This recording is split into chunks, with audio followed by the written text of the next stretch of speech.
வணக்கம் மக்களே.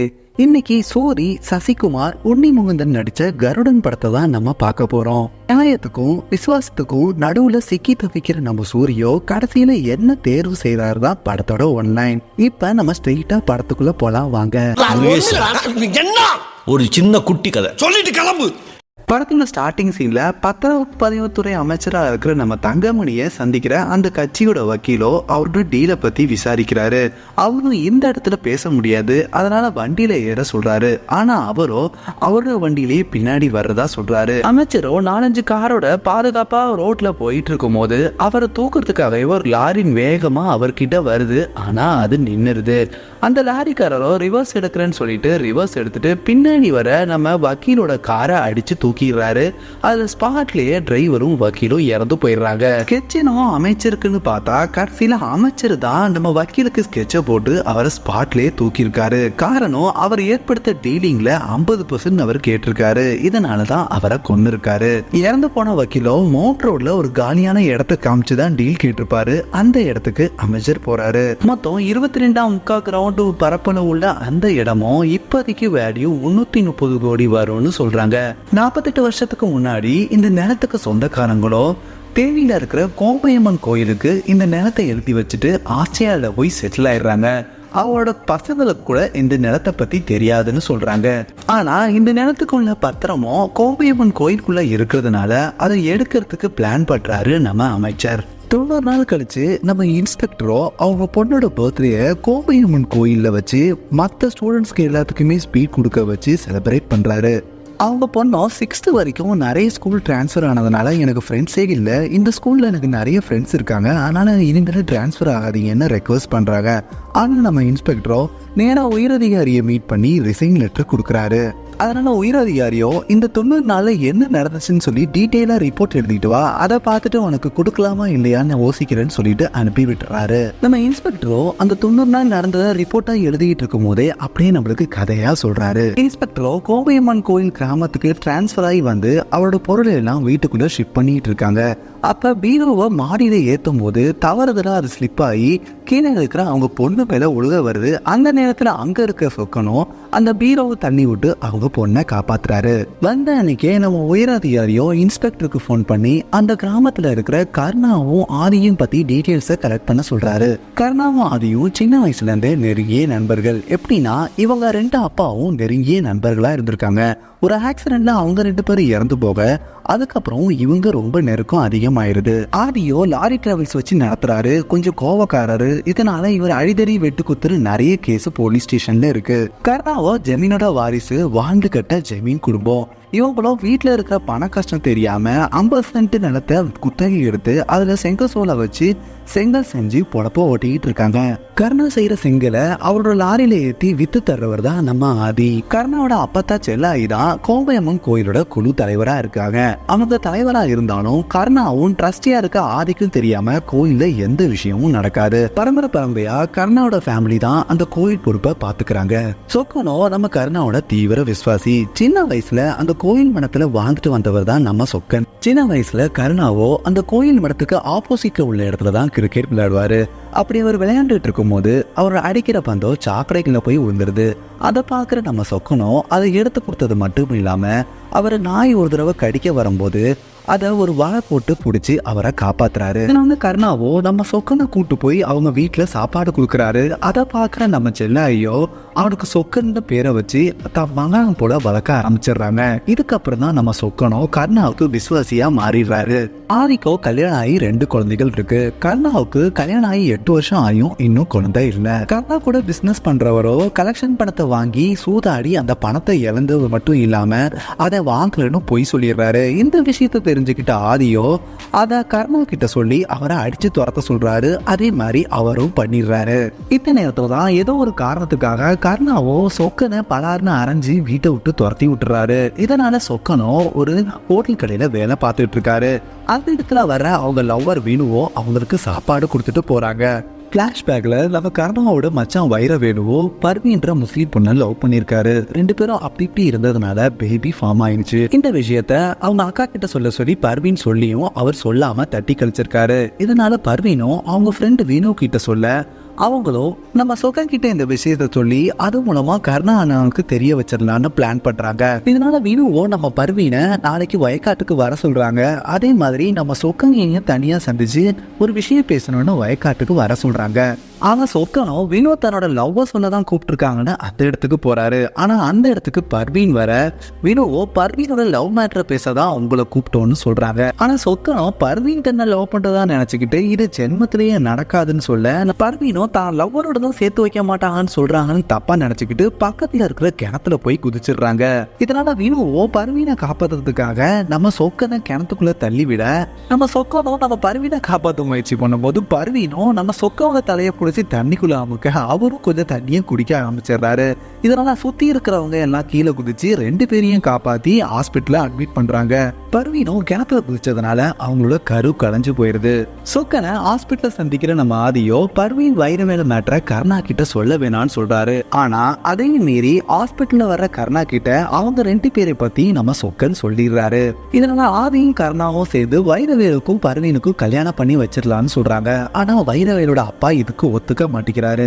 கருணாவோ உங்க பொண்ணு என் கூட வாழணும்னா இந்த கல்யாணத்துக்கு ஒத்துக்குங்கன்னு சொல்றதுனால அவங்க அப்பா சம்மதத்தோடயே இவங்க 2 பேருக்குமே கல்யாணம் நடந்து முடியுது. இதுக்கப்புறம் தான் வினுவோ தான் சின்ன வயசுல இருந்து சொக்கனை லவ் பண்ண விஷயத்த அவர்கிட்ட சொல்றாங்க. இந்த நேரத்துல தான் வைரவேலு முஸ்லீம் பொண்ணு கல்யாணம் பண்ணிக்கிட்டதுனால அவங்க அப்பாவை ஊர் உலகம் தப்பா பேசுது. இதனால கோவம் அடைகிற அவரோ கையில அருவாவை எடுத்துக்கிட்டு நேரா நம்ம ஆதிய வெட்ட போறாரு. அந்த நேரத்துல நம்ம கருணா அவரை தடுக்கும் போது கருணாவே அவரை அடிக்க போறாரு. இதை பாக்குற பக்கத்துல இருக்கிற நம்ம சொக்கனும் அவரை பலார்னு அரைஞ்சது மட்டும் இல்லாம காலில் உழுந்து மன்னிப்பு கேட்கிறேன்னு சொல்லி அவர் வேட்டியையும் உருவி விட்டுறாரு. இதனால கருணாவோ மாமனாரையே அடிச்சிட்டேன்னு சொல்லிட்டு இனிமேல என் மூஞ்சிலேயே முழிக்காதுன்னு அங்கிருந்து அனுப்பிச்சிருக்காரு. ஆனா இந்த பிளாஷ்பேக் முடியறதுக்குள்ளவே நம்ம ஆதியும் கருணாவும் வந்து சொக்கனை அங்கிருந்து கூட்டிட்டு போயிடுறாங்க. இதுக்கப்புறம் உயர் அதிகாரியோ நம்ம இன்ஸ்பெக்டர் முத்துவேலுக்கு கால் பண்ணி கல்கோரி கிட்ட இருக்கிற அமைச்சரை சந்திச்சு அவர் என்ன சொல்றாரோ அதை செஞ்சு கொடுங்கன்னு சொல்றாரு. கல்கோரியில முத்துவேலோ நம்ம அமைச்சரை மீட் பண்றாரு. அமைச்சரோ அந்த ஊர்லயே டாக்கி தியேட்டர் நடத்திட்டு வந்தவரோட பையன் நாகராஜ அவர்கிட்ட இன்ட்ரோடியூஸ் பண்ணி வைக்கிறாரு. நாகராஜோ இப்ப அந்த தியேட்டர் நடத்தாம அதுக்குள்ளேயே ஒரு இல்லீகல் பிசினஸ் பண்ணிக்கிட்டு வராரு. அமைச்சரோ நாகராஜ் மூலமா கோம்பையம்மன் கோயில்ல ஒரு வேலை நடக்க வேண்டியது இருக்கு, அதுக்கு நீ ஹெல்ப் ஆயிருன்னு சொல்லி அவர்கிட்ட பணத்தை கொடுக்கறாரு. முதல்ல முடியாதுன்னு சொன்ன நம்ம முத்துவேலோ அவரோட பொண்ணு பேரை சொன்ன உடனே பயந்துகிட்டு அந்த பணத்தை வாங்கிட்டு ஹெல்ப் பண்றேன்னு ஒத்துக்கிறாரு. வருஷத்துக்கு ஒரு தடவை நடக்கிற திருவிழா அன்னைக்கு தான் கோயிலோட நகைப்பெட்டிய கோயிலுக்கு கொண்டு வருவாங்க. அதுக்குள்ளதான் இவங்க தேடுற பத்திரம் இருக்கு. அந்த நகைப்பெட்டிய கோயில் குழு தலைவர் மட்டும்தான் திறக்க முடியும். அதனால அமைச்சரோ சென்னரைய கொண்டுட்டு நீ கோயில் தலைவரா ஆயிருன்னு சொல்றாரு. இந்த பக்கம் மூட் அவுட்டா இருக்க நம்ம சென்னாரியோ கல்லுக்கடியில கல்லு குடிச்சிட்டு இருக்காங்க. அங்க வர சொக்கனும் அவங்க தடுக்க முயற்சி பண்ணியும் அதையும் மீறி அவங்க குடிச்சிட்டு தான் இருக்காங்க. இந்த நேரத்துல கருணாவோ நம்ம சொக்கனுக்கு கால் பண்ணி அவங்க அம்மாவை சேஃபா வீட்டுக்கு கொண்டு வந்து சேர்க்க சொல்றாங்க. அவரும் செல்லாரிய வீட்டுக்கு கொண்டு வந்து விட்டுட்டு அங்கிருந்து கிளம்புறாரு. அடுத்த நாள் காலையில நம்ம செல்லாயி இறந்து போயிடுறாங்க. செல்லாயோட இறுதி சடங்கு முடிஞ்சதுக்கு அப்புறம் பஞ்சாயத்துல அவரோட பையன் கருணாவை குழு தலைவரா ஆக்கலான்னு முடிவு பண்றாங்க. ஆனா அங்க வர நம்ம தேட்டர் தாங்க ராஜோ நம்ம கருணாவோ அவரோட மச்சனை முஸ்லீம் பொண்ணுக்கு கல்யாணம் பண்ணி கொடுத்ததுனால இந்த தடவை எலெக்ஷனை வச்சு தலைவரை தேர்ந்தெடுக்கலான்னு சொல்றாரு. உடனே சொக்கனும் உனக்கு எதிராக நாயை கூட நிக்க வச்சு அவர் ஜெயிக்க வச்சிருவாருன்னு சொன்ன உடனே நம்ம கருணாவோ அவருக்கு எதிராக நம்ம சொக்கனையே நிக்க வச்சிடுறாரு. ஆதிய தனியா சந்திக்கிற நம்ம நாகராஜோ நம்ம 2 பேரும் ஒரே சாதிக்காரங்கிறத காரணம் காட்டி நம்ம சொக்கனை வாபஸ் வாங்க வைக்க சொல்றாரு. அப்படி நீ பண்ணிட்டா சாதி நகலையோ பாதி நீயே எடுத்துக்கோன்னு சொல்றாரு. இதை எல்லாத்தையுமே லைவ்ல ஊர் மக்களுக்கு நம்ம ஆதி காமிச்சு நம்ம சொக்கனை ஜெயிக்க வச்சிடுறாரு. என்னதான் சொக்கன் ஜெயிச்சிருந்தாலும் விவரம் அவருக்கு தெரியாததுனால ட்ரஸ்டியா இருக்கிற நம்ம ஆதி கிட்ட தான் கோயில் சாவியை ஒப்படைக்கிறாங்க. நான் கருணா அவங்களோட வீட்டுக்கு வரும்போது அவங்களோட ஒய்ஃபோ தூக்கு போட்டு தற்கொலை பண்றதுக்கு முயற்சிக்கிறாங்க. இவர் அதை தடுத்துடுறாரு. அப்ப ஏன் இப்படி பண்ணன்னு சொல்லி கேட்கும் போதுதான் பரம்பரையா நம்ம கிட்ட இருந்த சாவி கூட இப்ப இன்னொருத்தர்கிட்ட போயிருச்சு. அது மட்டும் இல்லாம நான் ஒரு பங்களால 4-5 குழந்தைகளோட கௌரவமான வாழ்க்கையை வாழ்னான்னு இங்க வந்தேன், அதுவும் நடக்கலன்னு சொல்றாங்க. இதனால அவங்க ஒய்ஃபோ நம்ம எதையாவது பண்ணி முன்னேறி மேல வரணும்னு சொல்லிட்டு நம்ம கருணா கிட்ட சொல்றாங்க. இங்க ஆதியோ பேங்க்ல இருக்கிற கோயில் நகையை தவிர்த்து அம்மன் கழுத்துல இருக்கிற நகையில 148 பவுன் போலின்றத கண்டுபிடிக்கிறாரு. இன்னொரு ட்ரஸ்டியா இருக்கிற அண்ணன் தான் இந்த வேலையை பார்த்திருப்பாருன்னு சொல்லிட்டு போலீஸையும் அங்க வர வச்சிடுறாரு. அங்க வர கருணாவோ ஆதிய தனியா கூட்டு போய் நான் தான் அந்த அண்ணன் கிட்ட நகையை எடுத்து தர சொன்னேன். காரணம் என்னன்னா போன வாரம் பெஞ்ச மழையில செங்க சூளையில கொஞ்சம் நஷ்டம் ஆயிடுச்சு. அது மட்டும் இல்லாம அப்பத்தாவுக்கும் ஹாஸ்பிட்டல் செலவுக்கு தேவைப்பட்டுச்சு போச்சுன்னு சொல்றாரு. இதனால கருணாவோ அந்த ஜெயிலுக்கு போட்டோம், மத்ததெல்லாம் அப்புறம் பாத்துக்கலாம்னு சொல்ல நம்ம ஆதியோ உனக்கு பதிலா அவர் போக முடியாது, நீ ஸ்டேஷனுக்கு போ, நான் வக்கீல கூட்டு வந்து உன்னை ஜாமீனுக்கு எடுக்கிறேன்னு சொல்லி அவரை அனுப்பி வச்சிடறாரு. ஸ்டேஷனுக்கு வக்கீல கூட்டு வர நம்ம ஆதியோ அந்த நகைக்கு பதிலாக என்னோட வீட்டு பத்திரத்தையும் லாரி பத்திரத்தையும் கொடுக்குறோம், அதை வச்சுக்கோங்க, ஆனா அவன் மேல எஃப்ஐஆர் போட வேணாம்னு சொல்றாரு. ஆனா இதுக்கு எஸ்ஐ ஒத்துக்க மாட்டேங்கிறாரு. அந்த நேரத்துல ஸ்டேஷனுக்கு நாகராஜ கூட்டு வர நம்ம வைரவேலுவோ நம்ம கருணா அடகு வச்சிருந்த நகையை மீட்டு போலீஸ் ஸ்டேஷன்ல ஒப்படைச்சு நம்ம கருணாவை அங்கிருந்து கூட்டு போயிடுறாங்க. கருணாவோ போலீஸ் ஸ்டேஷன்ல இருந்து காப்பாத்தினதுக்காக உனக்கு என்ன பண்ணணும்னு சொல்லி நாகராஜ் கிட்ட கேட்க நாகராஜோ உங்க பேங்க் லாக்கர்ல இருக்கிற நகைப்பெட்டிக்குள்ள ஒரு பத்திரம் இருக்கு, அதை நீங்க மினிஸ்டருக்கு எடுத்து கொடுத்தா 10% கமிஷன் 20 கோடி ரூபாய் உங்களுக்கு கிடைக்கும்னு சொல்றாரு. கருணாவோ ஆதி இருக்கிற வரைக்கும் நம்ம எதுவும் பண்ண முடியாதுன்னு சொல்ல அப்ப அவரை போட்டு தள்ளிடலாருன்னு நாகராஜ் சொல்றாரு. அவன் என் ஃப்ரெண்டுனால என்னால முடியாதுன்னு சொல்லிடுறாரு. நாகராஜோ அதுக்கு ஒரு ஐடியா இருக்கு, வர வாரத்துலதான் கோவில் திருவிழா நடக்க போகுது, அதுக்கு நகைப்பெட்டியை எடுத்துட்டு வர்றதுக்கு சொக்கம் தான் பேங்க்குக்கு போக போறான்.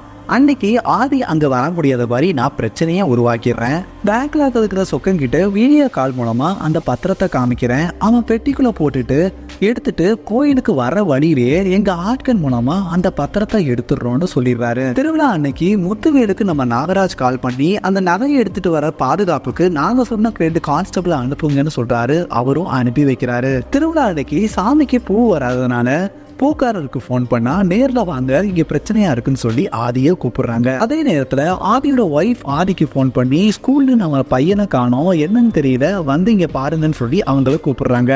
அதே நேரத்தில் ஸ்டேஷன்ல இருந்து ஒரு இன்ஸ்பெக்டர் கால் பண்ணி உங்க லாரி ஆக்சிடென்ட் ஆயிடுச்சு, ஓனரா நீங்க ஸ்டேஷனுக்கு வந்து ஆகணும்னு சொல்லி அவரும் கூப்பிடுறாரு. இதுக்கப்புறம் நாகராஜோ நம்ம கர்மாவுக்கு போன் பண்ணி ஆதியை வேற இடத்துக்கு அனுப்பிச்சிட்டேன், இப்ப நம்ம சொக்கனை பேங்க்குக்கு அனுப்ப சொல்றாரு. நம்ம சொக்கனும் பேங்க்குக்கு வராரு. அங்க பார்த்தா ஆதியும் வந்திருக்காரு. அப்ப ஆதியோ ஒரே நேரத்துல 3 இடத்துல என்ன கூப்பிட்டாங்க, அப்ப இதுல ஏதோ தப்பு நடக்க போகுதுன்னு சொல்லிட்டு லாரி ஓனரான என் ஒய்ஃபை ஸ்டேஷனுக்கு அனுப்பிச்சிருக்கேன், அப்புறம் என் பையனையும் அந்த பூக்காரையும் மீட் பண்றதுக்கு வினுவும் அனுப்பிச்சிட்டு நான் இங்க வந்ததா சொல்றாரு.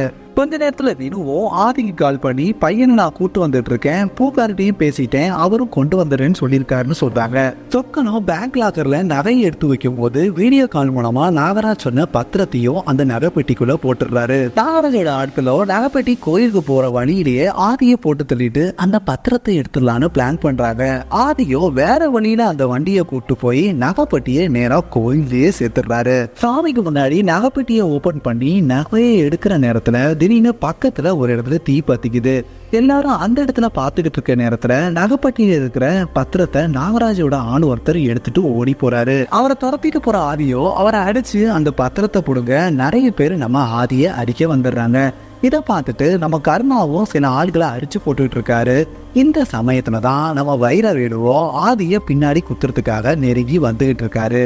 இதை பார்க்குற நம்ம கருணாவோ சொக்கங்கிட்ட சொல்லி அதை தடுக்க சொல்றாரு. நம்ம சொக்கனும் தடுப்பார்னு பார்த்தா அதை விட்டுட்டு பயங்கரமா சாமி ஆடிக்கிட்டு இருக்காரு.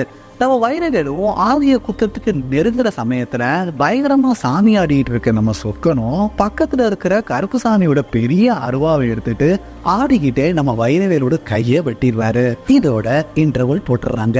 இதுக்கப்புறம் நம்ம மினிஸ்டரோ நாகராஜை சந்திச்சு இனிமேல் நான் கருணா கிட்ட டைரக்டா டீல் பண்ணிக்கிறேன், அவனை கட்சி ஆபீஸ்க்கு வர சொல்லுன்னு சொல்லிடுறாரு. வைரவேலுவோ அவர் காத்தவரி அந்த அருவா மேல விழுந்ததுனாலதான் கை வெட்டப்பட்டுருச்சுன்னு சொல்லி வாக்குமூலம் கொடுத்ததுனால அரெஸ்ட் பண்ணி இருக்கிற நம்ம சொக்கனை ரிலீஸ் பண்ணிடுறாங்க. இங்க கருணா தான் அந்த பத்திரத்தை நகைப்பட்டிக்குள்ள வைக்க சொன்னதை சொக்க மூலமா தெரிஞ்சுக்கிட்ட ஆதியோ அவர்கிட்ட போன் பண்ணி மீட் பண்ணணும்னு சொல்றாரு. அவரோ நான் மினிஸ்டரை மீட் பண்றதுக்காக அவர் ஆபீஸ்க்கு போயிட்டு இருக்கேன், அங்க நீ வந்துருன்னு சொல்லி நம்ம ஆதிய சொல்லிடுறாரு. கருணாவை மீட் பண்ற நம்ம மினிஸ்டரோ அந்த பத்திரத்தை எடுத்து கொடுக்கறதுக்காக அட்வான்ஸா பணம் அவர்கிட்ட கொடுக்கறாரு. இந்த விஷயத்தை தெரிஞ்சுக்கிட்ட நம்ம ஆதியோ நைட்டு நம்ம கருணாவையும் சொக்கனையும் தனியா ஒரு இடத்துல சந்திக்கிறாரு. அங்க 2 பேரும் ட்ரிங்க்ஸ் சாப்பிடுறாங்க. அப்ப கருணாவோ நான் மேல முன்னேறி வரலான்னு நினைக்கிறேன், அதனால யாரு சொன்னாலும் அந்த பத்திரத்தை நான் எடுத்துதான் கொடுக்க போறேன்னு சொல்றாரு. அதுக்கு நம்ம ஆதியோ நான் இருக்கிற வரைக்கும் நடக்காதுன்னு சொல்லிட்டு அங்கிருந்து கிளம்புறாரு. இதுக்கப்புறம் நாகராஜோ நம்ம கருணாவுக்கு போன் பண்ணி அந்த பத்திரத்தை எடுக்கிறதுக்கு என்ன வேணாலும் பண்ணிக்கங்க, அதுக்கு நான் சப்போர்ட் பண்றேன்னு மினிஸ்டர் சொன்னதா சொல்றாரு. அடுத்த நாளே கருணாவோ நம்ம சொக்கனையும் வைரவேலியும் நாகராஜையும் கூட்டிட்டு கொடைக்கானலுக்கு போறாரு. அங்க ஒரு ஹோட்டல்ல ரூம் எடுத்து எல்லாருமே தங்குறாங்க. நம்ம நம்ம கருணாவோ சொக்கனை ஒரு ரூம்ல தங்க வச்சுட்டு நான் சொல்ற வரைக்கும் வெளியே வரக்கூடாது, சாயங்காலம் வெளியே போலான்னு சொல்றாரு. அதுக்கப்புறம் கருணாவோ நம்ம சொக்கனுக்கு தெரியாம வைரவேலியும் நாகராஜையும் அவங்களோட ஆட்களையும் கூட்டிட்டு இன்னொரு கார்ல ஏறுறாரு. அவரோட எல்லா போனையும் இன்னொரு கார்ல போட்டுட்டு அந்த காரை ரோமிங்லயே இருக்க சொல்றாரு. அதுக்கப்புறம் எல்லாரும் ஆண்டிப்பட்டி ஃபாரஸ்டுக்கு போய் சேர்றாங்க. அந்த இடத்துக்கு ஆதியை வர வச்சு அவரை கொல்றதுதான் இவங்களோட பிளான். அவரும் போன் பண்ணி கூப்பிட்டதுக்கு அந்த இடத்துக்கு வரதா ஒத்துக்கிறாரு. நம்ம ஆதியோ அங்க கிளம்புறதுக்கு முன்னாடி சாப்பிட்டுக்கிட்டு இருக்கும் போது அவங்க ஒய்ஃபோ அவங்க எப்படியும் அவங்களோட பவரை யூஸ் பண்ணி இந்த பத்திரத்தை வாங்க தான் போறாங்க. அதுக்கு பதிலா நம்மளே அந்த பத்திரத்தை கொடுத்துட்டா அதுல கிடைக்கிற காசு மூலமா நம்ம கோயிலுக்கும் ஊர் மக்களுக்கும் ஏதாவது செய்யலாம்னு சொல்லிட்டு ஐடியா கொடுக்குறாங்க. இதனால ஆதியோ நம்ம கருணாவுக்கு போன் பண்ணி நானே அந்த பத்திரத்தை கொடுத்துட்றேன், நேர்ல வந்து மத்ததை பேசிக்கலாம்னு சொல்றாங்க. உடனே நம்ம நாகராஜும் இந்த நியூஸை மினிஸ்டர் கிட்ட சொன்ன அவரும் அந்த பத்திரத்தை வாங்கிட்டு நாளைக்கு ஆபீஸ்க்கு வந்து சேருங்கன்னு சொல்லிட்டு போனை வச்சிடறாரு. ஆதியோ அந்த பத்திரத்தையும் எடுத்துக்கிட்டு அவனோட கை குழந்தையும் கூட்டிட்டு அந்த இடத்துக்கு கிளம்பி கார்ல போயிட்டு இருக்காரு. வர வழியில நடுவுல குடிச்சிட்டு பைக் ஓட்டிட்டு வர நம்ம ஆதியால துரத்தி விடப்பட்ட கருணாவோட பழைய பிசினஸ் ஆளோ கருணா ஒரு கெட்டவன், அவனை பத்தி எனக்கு ஒரு ஆதாரம் இருக்குன்னு சொல்லி அந்த வீடியோவை காமிக்கணும்னு ஃபோரன் ஓடிட்டு இருக்காரு. அந்த நேரத்துல குடிச்சிட்டு உடறாதன்னு சொல்லி அவரை அடிச்சு துரத்திக்கிட்டு நம்ம ஆதியோ கார்ல அந்த இடத்துக்கு கிளம்பி போயிட்டு இருக்காரு.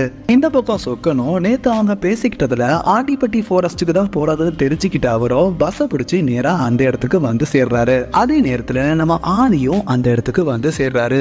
நம்ம 2 பேரும் குடிச்சிடக்கூடாதுன்னு சொல்லிட்டு தான் என்னோட பொண்ணையும் ஒய்ஃபும் கொடுத்து அனுப்பிச்சிருக்கதாகவும் சொல்றாரு. உடனே அவங்க ஒய்ஃபும் கால் பண்ணி பக்கத்துல சொக்கன் இருந்தா போனை கொடுக்க சொல்றாங்க. நம்ம சொக்கன் கிட்ட கருணானனுக்கு பிடிச்ச ஈரல் செஞ்சுக்கிட்டு இருக்கேன், வந்து வாங்கிட்டு போயிருன்னு சொல்றாரு. உடனே ஆதியும் நம்ம சொக்கனை அவங்க வீட்டுக்கு அனுப்பி வைக்கிறாரு. நம்ம ஆதியோ கருணா கிட்ட அந்த பத்திரத்தை கொடுக்கறதுக்கு முன்னாடி அதுல கிடைக்கிற பணத்துல முதல்ல ஊருக்கு ஒரு ஸ்கூல் கட்டிடு, அதுக்கப்புறம் நீ நல்லபடி வாழ்ந்துருன்னு சொல்லிடுறாரு. கொஞ்ச நேரம் கழிச்சு என்ன ஆச்சுன்னு தெரியல, நம்ம ஆதியோ கருணாவை எட்டி உதைச்சிடுறாரு. இதனால நாகராஜோட ஆட்களோ நம்ம ஆதியை கொல்றதுக்காக அவரை நெருங்கி ஓடி வராங்க. நம்ம ஆதியோ அவர் குழந்தையும் அந்த பத்திரத்தையும் காருக்குள்ள வச்சுட்டு திரும்பும் போது நம்ம நாகராஜோட ஆளோ அவரோட இடுப்புலயே கத்தியால குத்திடுறாரு. இதையும் மீறி நம்ம ஆதியோ நாகராஜோட ஆட்களை அடிச்சு போட்டுக்கிட்டு இருக்காரு. இந்த நேரத்துல கருணாவோ உள்ள புகுந்து நம்ம ஆதியோட கழுத்துலயே வெட்டிடுறாரு. அந்த நேரத்துல பின்னாடி நம்ம நாகராஜும் அவரோட முதுகுலையும் குத்திடுறாரு. அதுக்கப்புறம் நம்ம கருணாவோ நீ செத்தாதான் நான் வாழ முடியும்னு சொல்றதுனால நம்ம ஆதியோ முட்டி போட்டு கீழே உட்காந்துடுறாரு. அதுக்கப்புறம் எல்லாரும் சேர்ந்து அவரை குத்தி கொன்னுறாங்க. இதுக்கப்புறம் மறுபடியும் அந்த இடத்துக்கு வர நம்ம சொக்கனும் இறந்து கிடக்குற நம்ம ஆதியை பார்த்துட்டு கதறி அழுதுகிட்டு இருக்காரு. அதுக்கப்புறம் அங்க வர அவங்க ஒய்ஃபும் இறந்து போன ஆதியை பார்த்து கதறி அழுகுறாங்க. இங்க நம்ம ஆதியோட உடம்ப தகனம் செஞ்சு முடிக்கிறாங்க. இந்த பக்கம் கருணாவோ புது கார் வாங்கி அவங்க ஒய்ஃபோட ஜாலியா சந்தோஷமா இருக்காரு. இதுக்கப்புறம் ஆதியோட ஒய்ஃபோ நம்ம இன்ஸ்பெக்டர் முத்துவேலை சந்திச்சு என் ஹஸ்பண்ட கருணா தான் கொண்டான்னு சொல்லிட்டு கம்ப்ளைண்ட் கொடுக்குறாங்க. ஆனா முத்துவேலுவோ உங்க ஹஸ்பண்ட் இறந்த சமயத்துல நம்ம கருணாவோ கொடைக்கானல் ஹோட்டல்ல இருந்ததா சிசிடிவி கேமரா ஃபுட்டேஜ் இருக்கு, அது மட்டும் இல்லாம அவரோட போனும் அந்த ரேஞ்சில இருந்ததுக்கான ஆதாரமும் இருக்குன்னு சொல்றாங்க. இதனால ஆதியோட ஒய்ஃபோ நம்ம சொக்கனை கூட்டிட்டு வந்து அந்த இடத்துல தான் நம்ம கருணா இருந்ததா சொல்றாங்க. ஆனா சொக்கனோ கருணா கொடைக்கானல் ஹோட்டல்ல தான் இருந்ததா போய் சொல்றாரு. இதனால கோபமான நம்ம ஆதியோட ஒய்ஃபோ தரையில உட்காந்து மண்ணள்ளி நம்ம சொக்கன் மேல போட்டு நீ நல்லாவே இருக்க மாட்டேன்னு சொல்லிடுறாங்க. இப்போ பிளாஷ்பேக்ல நம்ம கருணா கிட்ட அவரு பத்திரத்தை கொடுக்க தானே வந்தாரு, என்ன நடந்துச்சுன்னு சொல்லி நம்ம சொக்கன் கேட்டிருப்பாரு. அதுக்கு நம்ம கருணாவோ அவன் பத்திரத்தை கொடுக்க வந்தான்னு பார்த்தா என்ன கொலை பண்ண வந்துட்டான், அதனால சுத்தி இருக்கிற ஆளுங்க அவனை கொண்டுட்டாங்கன்னு போய் சொல்லிடுறாரு. அது மட்டும் இல்லாம ரொம்ப நாள் கழிச்சு என் ஒய்ஃப் பிரெக்னென்ட் ஆயிருக்கா, இந்த நேரத்துல என்ன போலீஸ்ல மாட்டி விட்டுறாத, அதனால யாரு கேட்டாலும் நான் கொடைக்கானல் ஹோட்டல்ல தான் இருந்தேன்னு பொய் சொல்லிடுன்னு சொல்லியிருக்காரு. இதனாலதான் அவரு பொய் சாட்சி சொல்லியிருக்காரு. இதுக்கப்புறம் கருணாவோட வீட்டுக்கு வர நம்ம ஆதியோட பையனும் அவரை கொலை பண்றதுக்காக கத்தியோட நேரா அவரை நோக்கி ஓடி போறாரு. இதை பாக்குற சொக்கனும் அவரை தடுத்து ஒரு இடத்துல மறைச்சு புடிச்சு வைக்கிறாரு. ஆனா சத்தம் கேட்டு அந்த இடத்த நோக்கி கருணா வரும்போது அவருக்கு தெரியாம இவரை வீட்டுக்கு வெளியே கூட்டு போயிடுறாரு. ஆனா அவரோட கத்தியை எடுக்கிறதுக்கு மிஸ் பண்ணிடுறாரு. அந்த கத்தியை எடுக்கிறதுக்கு கருணா கிட்ட போறதுக்கு முன்னாடியே வினு அதை எடுத்துட்டு மரத்துக்கு பின்னாடி ஒளிஞ்சு நிக்கிறாங்க. அதை கவனிக்கிற நம்ம கருணாவோ தப்புக்கு துணை போறியான்னு சொல்லி அவங்க கிட்ட கேட்க அவங்களோ நீ பண்ற தப்பு எல்லாமே எனக்கு தெரியும்னு சொல்றாங்க. இதனால கர்ணாவோ நம்ம வினுவா அடிச்சு அங்கிருந்து இழுத்துட்டு போறாரு. ஆதியோட பையன் தன்னை கொலை பண்ண வந்த விஷயம் கர்ணாவுக்கு தெரிஞ்சதுக்கு அப்புறம் நம்ம வைரவேல் கிட்ட சொல்றாரு. வைரவேலுவோ அவங்க அப்பா மாதிரியே இவனையும் போட்டு தள்ளிடலாம்னு சொல்றாரு. இதே மாதிரியே இந்த விஷயம் தெரிஞ்ச நாகராஜும் நம்ம கர்ணாவுக்கு போன் பண்ணி நீ போடலாட்டின்னு பரவாயில்ல நான் அவனை பாத்துக்கிறேன்னு சொல்றாரு. நம்ம ஆதியோட ஒய்ஃபோ அவங்க பையன் சமரை தேடி தெருவில் வந்துகிட்டு இருக்காங்க. அப்ப வழியில சந்திக்கிற நம்ம சொக்கனும் நம்ம சமரோ கர்ணாவை கொள்றதுக்காக கத்தி எடுத்துட்டு அவரோட வீட்டுக்குள்ளேயே நுழைஞ்சிட்டாரு. அதுக்கப்புறம் நான் தான் தடுத்து அங்க இருந்து அவனை காப்பாத்தி சைக்கிள்ல கூட்டு போயிட்டு இருந்தேன். வர வழியில நம்ம தேட்டர் நாகராஜ் எங்களை பார்த்துட்டு நம்ம சமரை கொல்ல வந்தாரு. உடனே நான் அவர் காலில் விழுந்து எவ்வளவு கெஞ்சி பார்த்தோம். அவர் மறுபடியும் கொல்ல போனதுனால அவர் நல்லா போட்டு அடிச்சுட்டு சமரா அந்த பக்கம் போக சொல்லிட்டு அங்க ஒரு கல்லுல கட்டப்பட்ட கயிறை எடுத்து அவர் கழுத்துல சுத்தி நல்லா இறுக்கி நானே கொன்னதா சொல்றாரு. அதுக்கப்புறம் நம்ம சமரை தேவாலயத்துல இருக்கிற ஒரு பேக்கரி ஐயாவோட வீட்டுல சேஃபா விட்டுட்டு வந்ததாவும் சொல்றாரு. இதுக்கப்புறம் சொக்கரம் நடந்தது வரைக்கும் போதும், இதுக்கு மேல எதுவும் நடக்க வேணாம்னா நீங்க பசங்களை கூட்டிட்டு இந்த ஊரை விட்டு போயிருங்கன்னு சொல்லிட்டு நம்ம ஆதியோட ஒய்ஃப் கிட்ட சொல்றாங்க. ஆனா அவங்களோ கர்ணன் செத்ததான் இந்த ஊரை விட்டு போவேன்னு சொல்லிட்டு அங்கிருந்து கிளம்பிடுறாங்க. கர்ணாவோட வீட்டுக்கு வர நம்ம சொக்கன் கிட்ட கர்ணாவும் நாகராஜை யாரோ கொண்டுட்டாங்க, இப்ப யாரு நம்புறதுன்னு எனக்கே தெரியல, அதனால உனக்கிட்ட ஒரு துப்பாக்கி கொடுக்குறேன், இனிமேல நீ எப்போதும் எனக்கு பாடி கார்டா இருன்னு சொல்றாரு. அதுக்கப்புறம் கர்ணா கூடயே சொக்கன் போய் நம்ம நாகராஜோட இறுதி சடங்கையும் அட்டென்ட் பண்றாரு. அந்த இடத்துக்கு வர போலீஸோ நம்ம நாகராஜை கொண்டது சொக்கன் தான் சொல்லிட்டு சாட்சி இருக்குன்னு சொல்லிட்டு அவரை அரெஸ்ட் பண்ணி கொண்டு போயிடுறாங்க. ஆனா ஸ்டேஷன்ல சொக்கனை விசாரிக்கும் போது அவர் எதுவுமே சொல்ல மாட்டேங்கிறாரு. இந்த நேரத்துல ஸ்டேஷனுக்கு வர நம்ம கருணாவோ நீ கொலை பண்ணன்னு சொல்லிட்டு சொக்கன் கிட்ட கேட்க அவரோ நான் தான் கொலை பண்ணேன்னு சொல்லிட்டு உண்மையே ஒத்துக்கிறாரு. அது மட்டும் இல்லாம நீ என் கையில துப்பாக்கி கொடுத்த உடனே உன்னை கொல்றது கூட நான் ட்ரை பண்ணேன், ஆனா என்னால முடியலன்னு சொல்லிட்டு அவர் கையில இருக்க துப்பாக்கியை எடுத்து இன்ஸ்பெக்டர் முத்துவேல் கிட்ட கொடுத்துறாரு. அப்ப ஸ்டேஷன்ல இருக்கிற நம்ம கருணாவுக்கோ அவங்க ஒய்ஃப் கால் பண்ணி நேத்து நைட்ல இருந்து என் தம்பி வைரவேலவை காணும்னு சொல்லி சொல்றாரு. உடனே கருணாவோ நம்ம சொக்கனை பார்க்க நான் தான் அவனையும் முடிச்சேன்னு சொல்லிட்டு உண்மையை ஒத்துக்கிறாரு. அதுல நம்ம நாகராஜோட இறுதி சடங்குல சொக்கன் இருக்கும் போது நம்ம வைரவேலோட ஒய்ஃப் அவருக்கு கால் பண்ணி சமர் இருக்கிற இடம் என் ஹஸ்பண்டுக்கு தெரிஞ்சு போச்சு, அதனால கொல்றதுக்காக அங்க போயிட்டு இருக்கதா சொல்றாங்க. எப்படியாவது என் ஹஸ்பண்டையாவது கொண்டு சமரை காப்பாத்துங்கன்னு சொல்லிட்டு போனை வச்சிடுறாங்க. இதனால அந்த இடத்துக்கு போற நம்ம சொக்கனும் நம்ம வைரவேலை கொண்டுட்டு நம்ம சமரை காப்பாத்திடுறாரு. ஸ்டேஷன்ல இருந்து நம்ம கருணா கிளம்புறதுக்கு முன்னாடியே எஸ்ஐயோ அவனை 5 மணிக்கு மெஜிஸ்ட்ரேட் வீட்டுக்கு நாங்க கூட்டு போறோம், போற வழியிலே அவனை போட்டு தள்ளிடு இல்லைன்னா ஒன்ன கொண்டுருவான்னு சொல்றாரு. இன்ஸ்பெக்டர் முத்துவேலோ இதுக்கெல்லாம் காரணம் நான் தான் சொல்லிட்டு நம்ம சொக்கன் கிட்ட உனக்கு என்ன வேணும்னு சொல்லி கேட்கிறாரு. அதுக்கப்புறம் இன்ஸ்பெக்டர் முத்துவேலோ நம்ம ஆதியோட ஒய்ஃபையும் அவங்க பசங்களையும் ஸ்டேஷனுக்கு வர வைக்கிறாரு. புதுக்கோட்டையில் இருக்கிற இன்ஸ்பெக்டர் திலகாவதி என்னோட ஃப்ரெண்டு தான், அவங்க உங்க பையன் படிப்புக்காக எல்லா ஏற்பாடும் அங்க செஞ்சு தரேன்னு சொல்லியிருக்காங்க, அதனால இன்னைக்கு நைட்டே நீங்க இங்க இருந்து கிளம்ப வேண்டியதா இருக்கும். இதை கூட நான் எனக்காக செய்யல, நம்ம சொக்கரை ரெக்வஸ்ட் பண்ணி கேட்டதுனால உங்களுக்கு செய்யறேன்னு சொல்றாரு. டெய்ல இருக்கிற சொக்கரை நம்ம ஆதியோட ஒய்ஃபும் அவங்க பசங்களும் சந்திக்கிறாங்க. நம்ம சொக்கனும் அவங்க பையன் கிட்ட உங்களோட அம்மாவையும் தங்கச்சியும் நல்லபடி பார்த்துக்கணும்னு சொல்றாங்க. அதுக்கப்புறம் ஆதியோட ஒய்ஃப் கிட்ட வினுவை 2 நாளா காணோம், அவளை கொஞ்சம் பத்திரமா பார்த்துங்கன்னு சொல்லிட்டு அங்கிருந்து அவங்களை எல்லாத்தையுமே அனுப்பி வைக்கிறாரு. அதே நேரத்துல நம்ம கருணாவோ மயக்கமா இருக்கிற நம்ம வினுவை இழுத்துட்டு வந்து செங்கசோல செய்யற அந்த ஓட்டைக்குள்ள தண்ணி விட்டு அவங்கள சுத்தி விறக வச்சு எரிக்கலான்னு பிளான் பண்ணிக்கிட்டு இருக்காரு. இங்க முத்துவேலுக்கு கால் பண்ற மினிஸ்டரோ நம்ம சொக்கனை என்கவுண்டர்ல போட்டு தர சொல்லிடுறாரு, அவரு முடியாதுன்னு சொல்லிடுறாரு. அந்த நேரத்துல இங்க எஸ்ஐயோ அவருக்கு தெரியாம அவருக்கு டெஸ்ட் எடுக்கணும்னு சொல்லி சொக்கனை ஒரு ஆட்டோல கூட்டு போயிடுறாரு. உடனே அவரை பிடிக்கிறதுக்காக கிளம்பி போகும்போது ஆட்டோவை சரிச்சிட்டு நம்ம சொக்கன் தப்பிச்சிட்டதா எஸ்ஐ அவர்கிட்ட சொல்றாரு. இப்பதான் சொக்கன் ஒரு விஷயத்த நினைச்சு பாக்குறாரு. அவர் ஜெயில இருக்கும் போது நம்ம கருணா கூட பிசினஸ் பண்ண ஒருத்தரை அவர் சந்திக்கிறாரு. அதே ஆள் தான் நம்ம ஆதி கார்ல போகும்போது குடிச்சிட்டு குறுக்க வந்திருப்பாரு, ஒரு வீடியோவும் காட்டுறதா சொல்லியிருப்பாரு. அதாவது நம்ம கருணா சாவி நகையை எடுத்த விஷயம் அவங்க பாட்டி செல்லாய்க்கு தெரிஞ்சு போயிருது, அதனால நாளைக்கே அதை திரும்ப வைக்கலன்னா நான் ஆதி கிட்ட சொல்லிடுவேன்னு சொல்லி அவங்க மிரட்டியிருக்காங்க. நீ ஆதி கிட்ட சொன்னா உன்னை கழுத்து நெரிச்சு கொண்டுருவேன்னு சொல்லி அவரும் மிரட்டி இருக்காரு. அது மட்டும் இல்லாம அன்னைக்கு அவங்க பாட்டி கண்டு குடிக்கும் போது அதுக்குள்ள எற்கப்பாலை கலந்து கொடுத்துருங்க, அப்பதான் அவ செத்து போவான்னு சொல்லி இவர் சொல்லியிருக்கத இவர் வீடியோ எடுத்து வச்சிருந்திருக்காரு. அந்த வீடியோவை தான் நம்ம ஆதி கிட்ட காட்டுறதுக்கு அவர் ட்ரை பண்ணியிருப்பாரு, அவர் துரத்தி விட்டுருப்பாரு. ஆனா அந்த வீடியோவை அன்னைக்கே நம்ம ஆதியோட வாட்ஸ்அப்புக்கு அவர் அனுப்பிச்சு வச்சிருப்பாரு. அந்த வீடியோவை பார்த்துட்டு நீ தான் நம்ம அப்பத்தாவை கொன்னியான்னு சொல்லி நம்ம கருணா கிட்ட ஆதி கேட்க அவரும் நான் தான் கொன்னேன்னு ஒத்துக்கிறாரு. அதுக்கப்புறம் தான் அவர் எட்டி உதைச்சிருப்பாரு.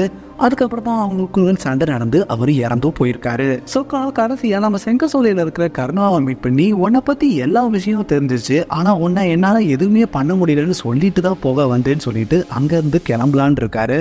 அந்த நேரத்துல அவர் வளர்த்த நாயோ நம்ம வினுவை எரிக்கிறதுக்காக வச்சிருந்த இடத்த அவரு காட்டி கொடுத்துருது. இதனால வினுவை அவர் காப்பாத்த ட்ரை பண்ணும் போது அவங்க ஆட்களை அடிக்க வராங்க. அவங்களை எல்லாத்தையும் இவர் அடிச்சு போட்டுறாரு. கடைசியில நம்ம கருணாவை அடிக்காம அவர்கிட்ட அடி வாங்கிட்டு இருக்காரு. அப்ப கூட அந்த பொண்ணை மட்டும் வெட்டுருன்னு சொல்லி அவர்கிட்ட கேட்கிறாரு. அதை நீ டிசைன் பண்ணக்கூடாது, நான் தான் டிசைட் பண்ணணும்னு சொல்லி தொடர்ந்து அவரை அடிச்சுக்கிட்டு இருக்காரு. அந்த நேரத்துல வினு இங்க இருக்கிற விஷயம் தெரிஞ்சுக்கிட்டு நம்ம ஆதியோட ஒய்ஃபும் அவங்க பையன் சமரும் அந்த இடத்துக்கு வந்துடுறாங்க. உடனே கருணாவும் ஆதியோட ஒய்ஃபை கத்தியால குத்த போக அதை பாக்குற சமரம் அங்க இருக்கிற கத்தி எடுத்து நம்ம கருணாவோட காலிலே குத்திடுறாரு. கோவடைகிற நம்ம கருணாவோ செங்கல் எடுத்து நம்ம சமரோட மண்டையிலேயே அடிச்சிடுறாரு. இதெல்லாம் சொக்கரம் கீழே இருக்கிற ஊட்டுக்கட்டை எடுத்து நம்ம கருணாவோட மண்டையிலேயே அடிச்சு அவரு கீழே படுக்க வச்சிடறாரு. அதுக்கப்புறம் அவங்களோட ஆட்களையும் நம்ம சொக்கன் அடிச்சு போட்டுறாரு. அடுத்தது மயக்கத்துல இருந்து எந்திரிச்சு வர நம்ம கருணாவோ சொக்கனை கொல்ல போயிட்டு கொலை பண்ணாம உன் கண்ணு முன்னாடியே நம்ம சமரை கொண்டுட்டு அதுக்கப்புறம் உன்னை கொலை பண்றேன்னு சொல்லிட்டு அவரை கொலை பண்ண போறாரு. அதுக்குள்ளேயே கீழே இருந்து எந்திக்கிற நம்ம சொக்கனும் கர்ணனோட கழுத்திலேயே கம்பியால குத்திட்டு அவரோட அருவாவை வச்சு அவரை வெட்டி கொன்னுறாரு. இந்த தொழிலாம் நடந்து எல்லாத்தையுமே டீட்டெயில் ரிப்போர்ட்டா ஒரு புக்கா ரெடி பண்ணி நம்ம உயர் அதிகாரி கிட்ட இன்ஸ்பெக்டர் முத்துவேலு சப்மிட் பண்றாரு. அதுல உங்க பேரும் இருக்குன்னு சொல்றாரு. இதுல இன்னொரு காப்பி என்கிட்ட தான் இருக்கு. அதை யார்கிட்ட அனுப்பிச்சா என்ன நடக்குன்னு உங்களுக்கே தெரியும். அது நடக்க கூடாதுன்னா நம்ம சொக்கனோட சார்ஜஸ் எல்லாத்தையுமே நீக்கிட்டு அவனை ரிலீஸ் பண்ண சொல்றாரு. உடனே அந்த உயர் அதிகாரியும் மினிஸ்டர் கிட்ட இதை பத்தி கேட்க அவனை ரிலீஸ் பண்றதுல நம்மளுக்கு ஒரு நஷ்டம் கிடையாது, அவன் சொன்ன மாதிரியே பண்ணிட சொல்றாரு. இதனால நம்ம சொக்கன் ரிலீஸ் ஆகுறாரு. நம்ம முத்துவேலோ அவரை வினு கூட சேர்த்து வைக்கிறாரு. கடைசியா மினிஸ்டரோ ஒரு கார் ஆக்சிடென்ட்ல இறந்து போயிட்டு தான் நியூஸை காமிச்சு இந்த படத்தை முடிச்சிடுறாங்க. இப்ப படத்தோட ரிவ்யூ பார்க்கலாம்.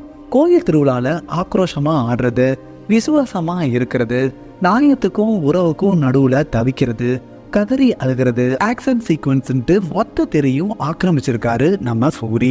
நம்ம சசிகுமாருக்கும் சுந்தர பாண்டியன் ஸ்டைல ஒரு வெயிட்டான கேரக்டர், அதை அவர் ஸ்டைல்ல அருமையாவே பெர்ஃபார்ம் பண்ணியிருக்காரு. கட்டுமஸ்தான உடம்போட கிளைமேக்ஸ் சீன்ல கூடுதலா நம்ம ஸ்கோர் பண்ணியிருக்காரு நம்ம ஒன்னி முகுந்தன். ஆதியோட மனைவியா வர நம்ம சிவேதாவோ அவங்களோட கேரக்டருக்கு உயிர் கொடுத்திருக்காங்க. இதுக்கப்புறம் சமுத்திரகனி, மயன் கோவி, ஆர்மி உதயகுமார்லாம் அருமையாவே நடிச்சிருக்காங்க. கடைசியா ரோஷினி ஹரிப்பிரியன், ரேவதி சர்மாவும் தேவையான பங்களிப்பை கொடுத்திருக்காங்க. மொத்தத்துல கணிக்கக்கூடிய கதையா இருந்தாலும் சோர்வில்லாத திரைக்கதையோட சுவாரஸ்யமா சொல்ல முயன்றதுக்காகவே இந்த படத்தை பார்க்கலாம். நன்றி, வணக்கம்.